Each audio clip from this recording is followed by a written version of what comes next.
Nous allons donc aborder le rebond via l'entrepreneuriat. Et donc avec nous aujourd'hui, donc nous avons Quentin Decroix, Sébastien Bremer qui est président de Réseau Entreprendre Nord, également dirigeant d'une société qui s'appelle ERTP Ibon, Estelle Magri qui est chargée de développement chez GSC Assurance, elle va nous tout nous dire sur la garantie sociale du chef d'entreprise. Alors Xavier Mirabel qui est avec nous aussi, chef d'entreprise et qui va nous expliquer un petit peu, nous raconter un petit peu son parcours. Et puis Françoise Deporter qui est directrice générale adjointe de Finorpa. Voilà. Alors soyez les bienvenus. Et donc oui, vous êtes président vous-même national de 60 000 rebonds. Voilà. Voilà. Bien, alors, rebondir via l'entrepreneuriat. Xavier Mirabel, je vais vous donner la parole tout de suite. Expliquez-moi un petit peu donc votre parcours. Donc vous avez créé une société il y a de ça quelques années qui s'appelait Opluvia, c'est ça, que j'ai connue à l'origine. Et puis cette société, bon, s'est développée pendant 4-5 ans. Et puis après, bon, voilà, des difficultés. Ça arrive dans le parcours d'un chef d'entreprise. Un petit temps comme salarié. Et puis après, le rebond vers voilà un nouveau projet de création d'entreprise. Expliquez-nous un petit peu tout ça. Oui, effectivement. Donc, après avoir créé Opluvia, avoir connu les embauches, le développement, les difficultés, les licenciements et la liquidation aussi de cette société, et pourtant avec pas mal d'appui aussi, j'ai été lauréat du réseau Entreprendre et Sébastien en parlera après.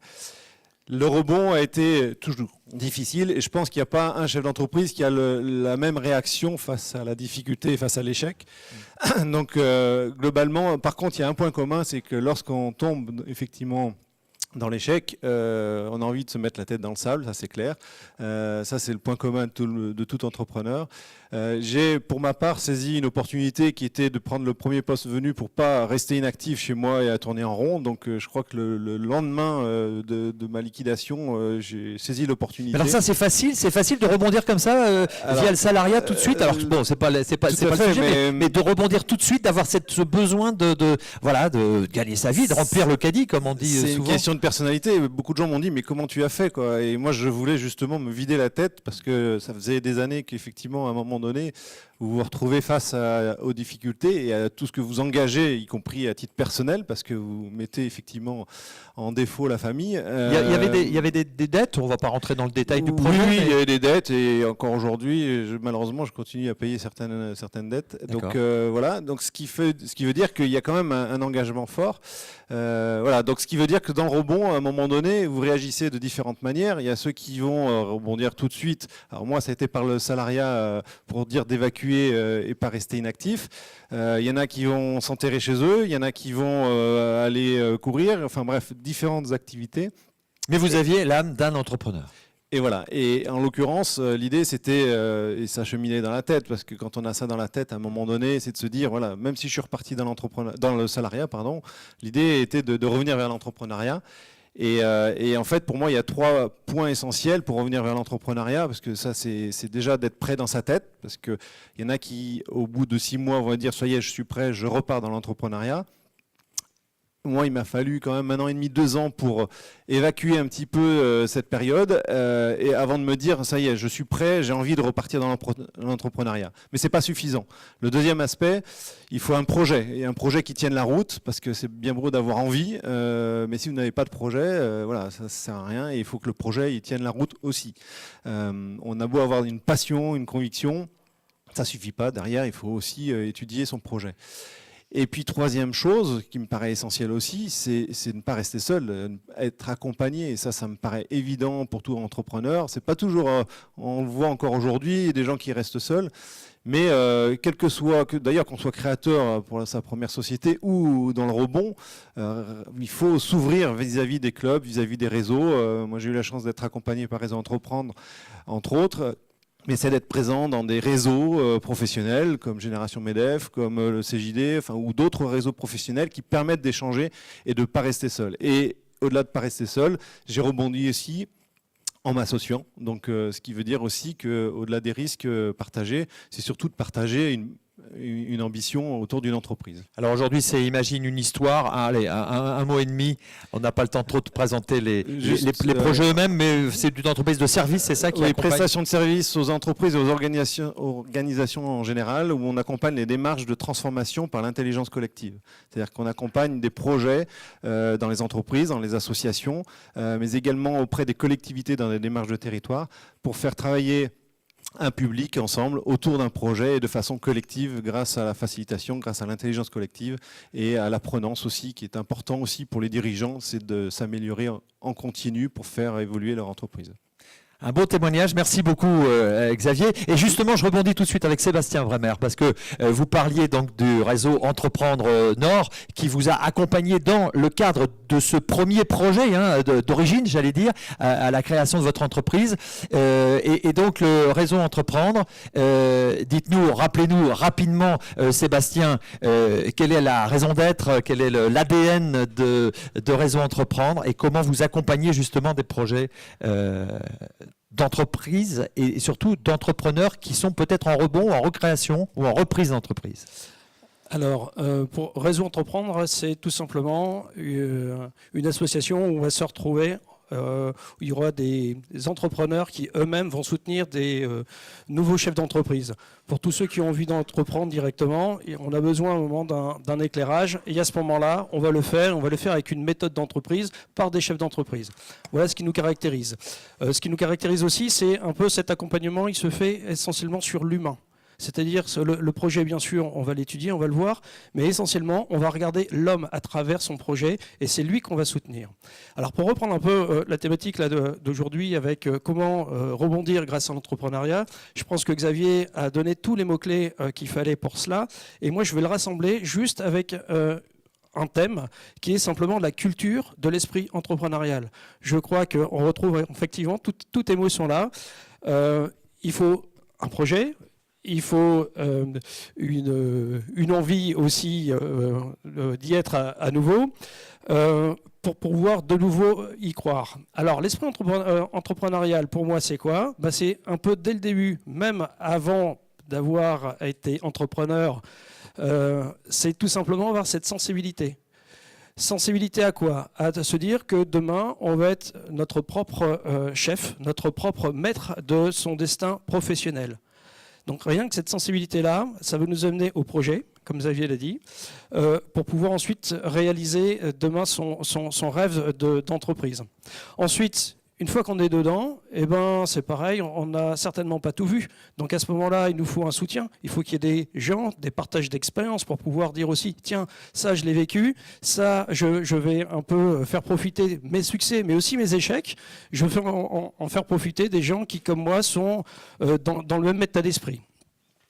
Et ensuite, c'est là où on intervient aussi aujourd'hui, chez Réseau Entreprendre Nord, c'est pas de se dire, une fois que l'accompagnement est fait du début, qu'on sait très bien que l'entreprise est pérenne et sereine.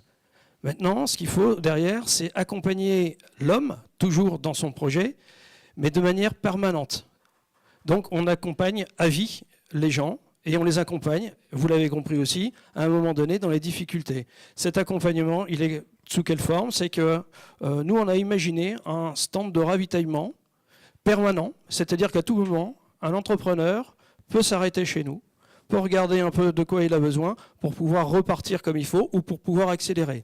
N'oublions pas non plus que dans l'esprit entrepreneurial, comme on y met, c'est pas simplement réaliser son projet, mais c'est réaliser un projet pour ensuite en avoir un autre, soit de développement, soit d'autre chose, soit avoir d'envie d'autre chose.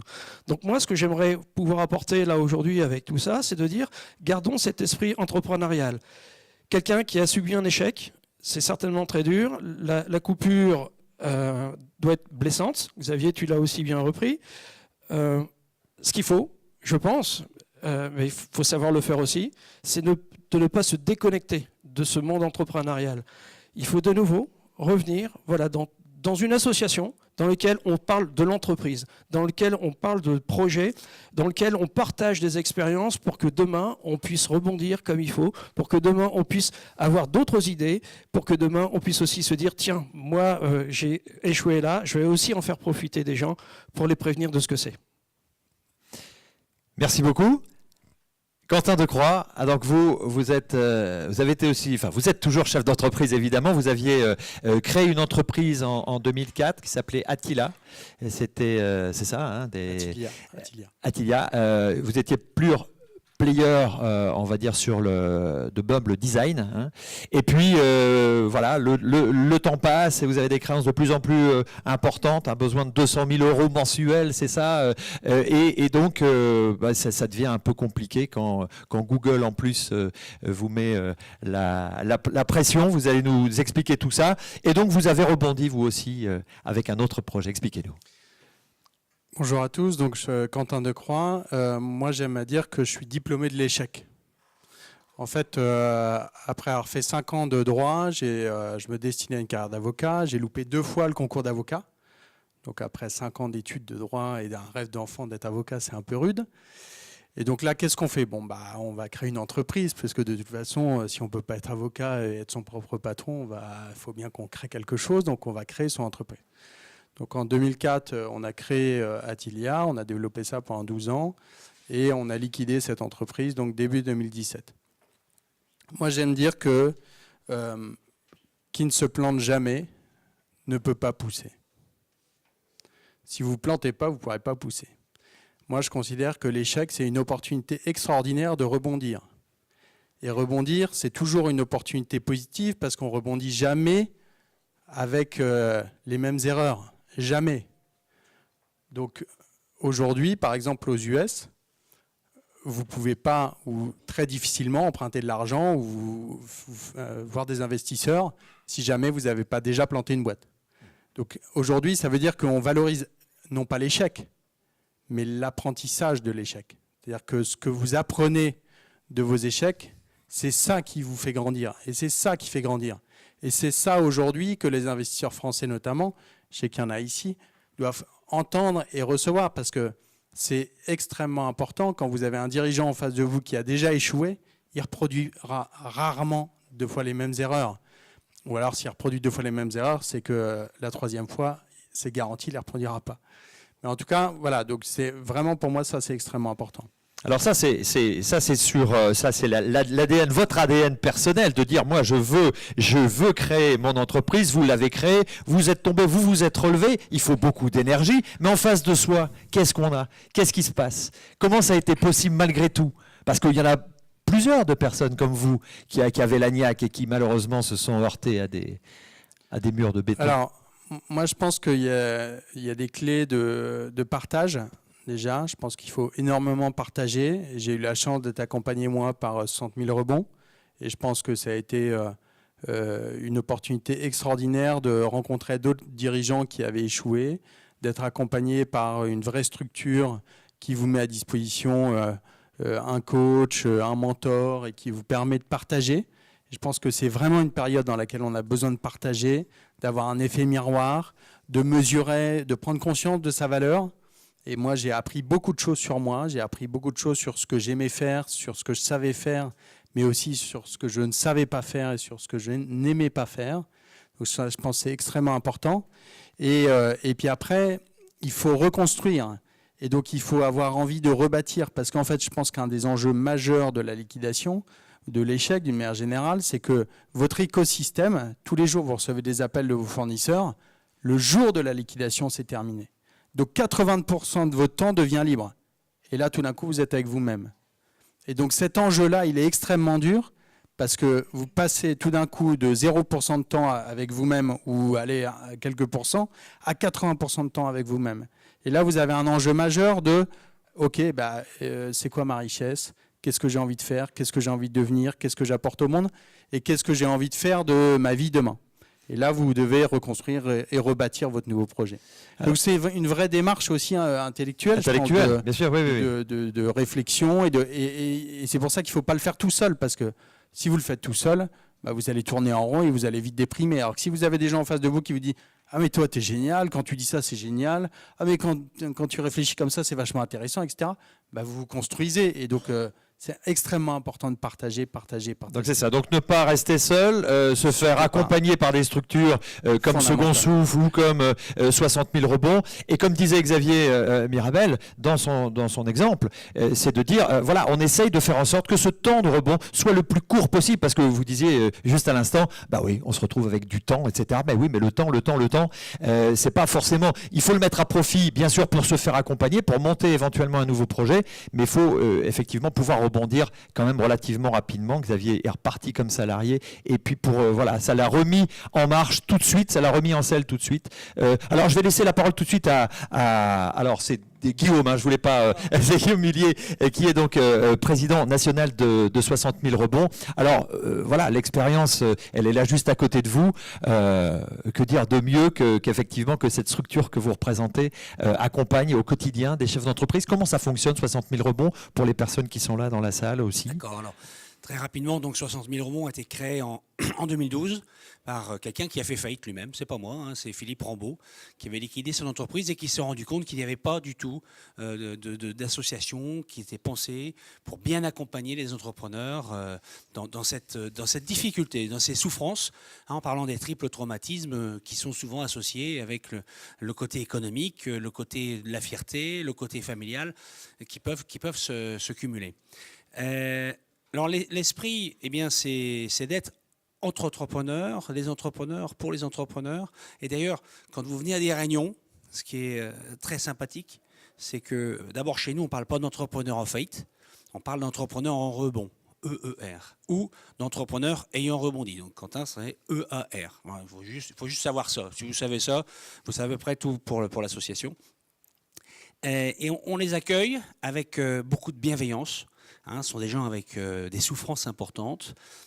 Et déjà, pour les remettre en énergie, ce que disait Quentin, c'est vrai, la meilleure manière, quand vous êtes plein de boue, les pieds dans la mer, la tête dans la mer, les idées noires, etc., eh bien, si vous avez quelqu'un de tout propre à côté de vous, vous n'allez pas l'écouter. C'est comme un enfant rebelle avec son père, ça passe pas. Et alors... Parce que quels sont les profils des personnes qui accompagnent justement, qui reçoivent, qui écoutent et qui accompagnent? C'est de les mettre en relation avec d'autres EER qui ont un petit peu d'historique, qui sont passés par là et qui vont leur dire, tu sais, bon, on entend ce que tu dis, les banquiers sont des enfoirés, les clients sont des enfoirés, les fournisseurs sont des enfoirés, mon conjoint est un enfoiré, il y a beaucoup d'enfoirés à cette époque-là. Et avec beaucoup de bienveillance, l'un d'entre eux va dire, tu sais, on ne peut pas juger, on est passé par là. Et par contre, sache-moi, ça fait 3 mois que j'y suis et je suis en train de revoir là. Moi, ça fait 6 mois, je suis en train de retrouver un boulot. Ou moi, ça fait 12 mois et je suis en train dans mon projet professionnel, en train de le relancer, etc. Et donc, en 3 heures, une personne qui était seule, avec des idées noires, sans rien à faire, va se rendre compte qu'il y a de l'espoir, que les autres sont là entre eux et qui sont en train de rebondir. Et bien sûr, dans la salle, il n'y a pas que des EER, il y a aussi des accompagnants. Parmi ces accompagnants, 2 catégories, une extrêmement importante qui sont des coachs. Alors les coachs qui viennent bénévolement. D'ailleurs, pour l'entrepreneur accompagné, ça coûte 30 € par an. Ouais, pas trop cher. Bon, c'est qu'ils n'ont pas de moyens de toute façon, donc c'est pas la peine de demander plus. Même qu'on voudrait. Bon, s'ils veulent nous donner plus tard, ils pourront toujours. Ça, on prend. Il n'y a pas de problème, comme pour la raison d'entreprendre. Mais en tout cas, quand ils viennent, on est là pour les accompagner. Bienveillance, solidarité. Mais si on demande un engagement, et on doit être pro. Quand nous appelez, il faut qu'on vous réponde vite, etc. Donc le coach, c'est quoi son job? Eh bien, c'est déjà d'enlever les boulets. Moi, je rencontre des gens qui ont fait faillite, ça fait 10 ans, 15 ans, 20 ans, qui ne sont pas passés par 60 000 rebonds. Ils savent encore où était la tasse de café le jour du tribunal avec le juge en jupe noire. C'est encore là, marqué. Et donc ça, il faut savoir, contrairement à des nouveaux entrepreneurs qui arrivent un peu vierges, là, on arrive quand même avec du lest. Et ce lest, il faut savoir l'enlever. Et pour l'enlever, il faut en effet être accompagné par des coachs qui vont aider la personne à se délester. Mais aussi, c'est l'autre point essentiel, c'est de voir ce qu'ils ont appris de l'échec. Parce que si jamais on n'apprend pas de l'échec, si on est en déni, qu'est-ce qui se passe? Eh bien, on refait la même bêtise, pareil. Je ne sais pas si ça vous arrive, vous trompez de route pour aller chez quelqu'un. la fois suivante, vous vous retromperez pareil.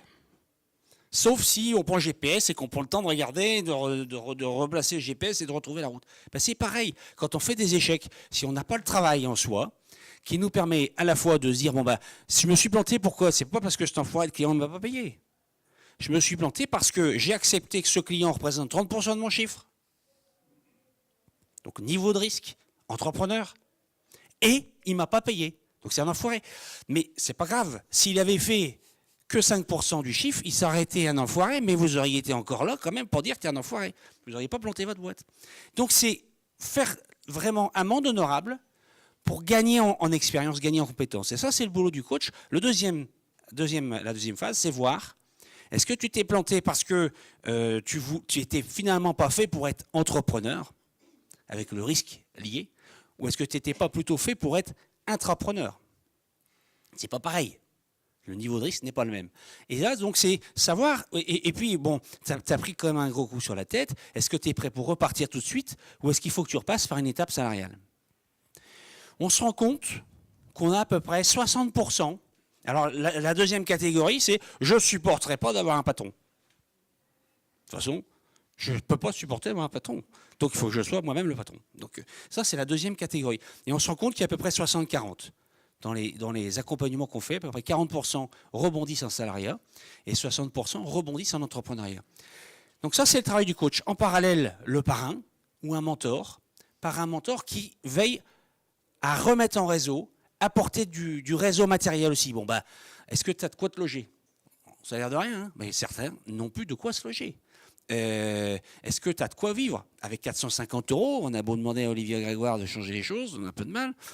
Entre ces discours, on a encore du travail à faire. Mais on va se battre. Hein. Alors, Guillaume, je vous coupe parce que je sens que vous êtes parti pour Presque nous. fini. Allez-y, alors, terminez. Presque fini. Donc, le parrain, il va veiller aussi à ce que le projet, c'est important d'avoir un projet, mais il ne faut pas que ça soit une fuite en avant. Et donc, le parrain, avec les autres experts, vont veiller à ce qu'on qualifie le projet et à ce qu'on le dimensionne bien. La seule et plus grande difficulté que nous avons, c'est de faire changer le regard de l'échec en France, notamment des investisseurs, pour que ceux-ci aient un regard bienveillant pour les gens qui ont eu l'échec. Ah ben voilà, donc l'investisseur, on va passer tout de suite la parole. La transition est toute trouvée avec Françoise Deporta qui est donc DGA donc de Finorpa. Alors, un entrepreneur qui a malheureusement rencontré une difficulté de parcours, comment vous l'accueillez, vous, en tant qu'organisme financier, qui en tout cas accompagne les entreprises dans leur rebond pour remonter une nouvelle entreprise? Alors effectivement, Finorpa est un fonds d'investissement financier. Nous intervenons sur les territoires du département du Nord et du Pas-de-Calais dans des projets de création, développement, transmission. Alors je vais peut-être surprendre par rapport à ce que j'ai entendu. Alors peut-être que nous sommes marginales dans...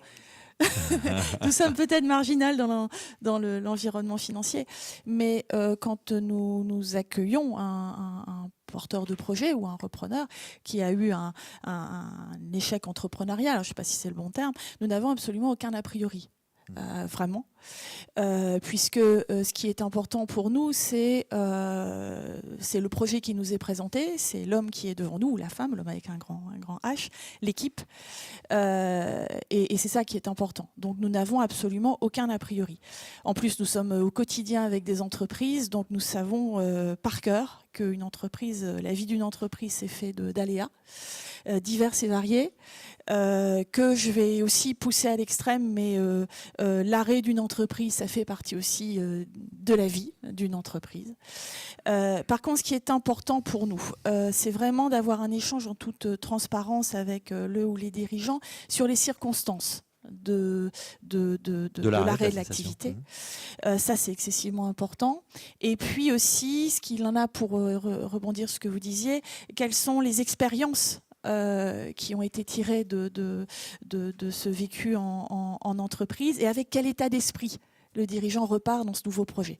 Ça, c'est excessivement important parce que nous avons quelquefois, je citais, mais à l'inverse, quelquefois des effets boomerang. Des dirigeants qui ont eu un arrêt d'entreprise lié à une mésentente avec un associé vont vouloir recréer seuls. Liés à des sous-dimensionnements financiers, vont surfinancer. Et Xavier qui était seul et qui est reparti avec un associé. Donc ça, c'est des éléments importants pour voir justement. Et puis, autre point aussi d'échange de transparence qu'il faut avoir, c'est justement dans quel aussi environnement financier, quelle situation financière le dirigeant se trouve, parce que ça c'est excessivement important. On en a parlé tout à l'heure dans le cadre de la caution. Il peut encore y avoir des endettements à supporter et ça a un impact sur le plan de financement que l'on va construire avec le dirigeant. Et ça c'est excessivement important parce que on peut passer à côté de choses et à l'inverse, ça va être pénalisant pour le projet que l'on va s'attacher à reconstruire avec le nouveau dirigeant. D'accord, donc beaucoup de transparence en fait, en tout cas, être très clair sur la situation de l'entreprise et sur l'état d'esprit dans lequel on se trouve pour repartir, pour recréer. Et malheureusement, je pense que justement, il y a beaucoup d'a priori, il y a beaucoup d'images qui sont tout de suite données et on a des dirigeants qui soit vont vouloir absolument dire, voilà, je suis revenu, enfin, j'ai justement rebondi, on n'y croit pas forcément. Et donc, donner à l'inverse une mauvaise image qui va être pénalisante ou en tout cas nous donner une mauvaise photographie, pas une mauvaise image mais une mauvaise photographie. Alors si on rentre juste, concrètement pour donner deux, trois indications, Finorpa rentre au capital de ces entreprises pour quelques années. Comment ça se passe, exactement. 15-20%, c'est ça à peu près? Exactement. Donc nous on est fonds d'investissement minoritaire, donc effectivement on rentre dans les projets d'entreprise quand le dirigeant va ouvrir son capital, donc dans des projets de création, dans des projets de développement et transmission, sur des montants qui vont de 150 000 à 1,2 million. Et nous intervenons donc de manière minoritaire, à peu près 15 à 20% dans les entreprises et sur des durées de 5 à 7 ans. D'accord. Combien d'entreprises accompagnées aujourd'hui? Actuellement, nous avons 200 entreprises dans lesquelles on est partie prenante, à la fois en capital et à la fois dans des outils de quasi-fonds propres. Et depuis la création de Finorpa, c'est plus de 2000 entreprises qui ont été accompagnées. Alors, je vais laisser la parole à notre dernière intervenante, Estelle Magri. Donc, vous représentez la structure GSC Assurance, vous êtes chargée de développement. Et donc, le produit, c'est un produit d'assurance, c'est l'assurance perte d'emploi du dirigeant et de l'entrepreneur. C'est ça que vous proposez. C'est-à-dire que bon nombre de créateurs, enfin de dirigeants d'entreprise ne sont pas forcément assurés le jour où il y a malheureusement un problème. Expliquez-nous un petit peu ce que vous proposez. Absolument. Donc la GSC, nous avons été créés en 1979 pour couvrir le dirigeant d'entreprise qui n'est donc pas éligible à Pôle emploi. On le couvre en cas de perte d'emploi et on lui assure un minimum au moins de 55% de son revenu pendant au moins 12 mois. Pourquoi? Parce que l'ensemble des dirigeants, comme vous le savez peut-être, ou pas d'ailleurs, parce que la problématique du statut du dirigeant sur sa protection en cas de perte d'emploi est souvent méconnue. Nous proposons une assurance volontaire qui vous permet de vous assurer un rebond en cas de liquidation judiciaire. Puisqu'en cas de liquidation, vous fermez l'entreprise. Malheureusement, effectivement, vous avez des dettes, mais vous n'avez plus aucun revenu. Et comme vous n'êtes pas éligible à Pôle emploi, vous n'êtes pas indemnisé par Pôle emploi. Nous, la solution qui est préconisée et qui devrait être quasiment systématique, et je rejoins monsieur là-dessus, c'est de pouvoir couvrir le dirigeant en cas de liquidation au moins, voire de fermeture anticipée liée à une contrainte économique, pour lui permettre d'avoir un revenu et d'assurer son loyer, des sources de charges qu'on a au quotidien et que le dirigeant qui a pris beaucoup de risques, personnel, financier, ne peut plus assurer. Donc nous, on est vraiment une assurance qui accompagne le dirigeant, qui l'aide à anticiper et maîtriser les risques, puisqu'on n'arrive pas après, il faut y avoir pensé avant. C'est-à-dire qu'au moment où tout va bien, et c'est là où nous, on permet d'être serein aux dirigeants, c'est-à-dire de pouvoir rebondir, se dire, vas-y, fonce, tu es couvert, si tu échoues, c'est pas grave, tu peux rebondir, tu pourras payer ton loyer, acheter à manger, payer les traites, etc. Et ça, c'est vraiment essentiel, même dans la vie du quotidien du dirigeant, de pouvoir se dire, j'avance sereinement, j'investis, je prends des risques, mais derrière, même s'il y a une prise de risque, je sais que j'ai une GSC et je sais que je vais être au moins assuré de au moins la moitié de mon revenu pendant au moins 12 mois. Alors, il y a des petites choses qui risquent d'avancer, puisqu'on entendait Mme Grégoire tout à l'heure qui nous précisait que peut-être pendant 6 mois, on pourrait avoir une indemnité de 800 €. Je crois que c'est ce qui a été Alors, en fait, ce précisé tout à l'heure. dispositif, bon, pour l'instant, il n'est pas finalisé. De toute façon, votre dispositif, c'est une assurance. Donc, alors nous, on est, si vous voulez, on se positionne et sur le mandataire social, donc le dirigeant assimilé salarié, et pour le travailleur indépendant.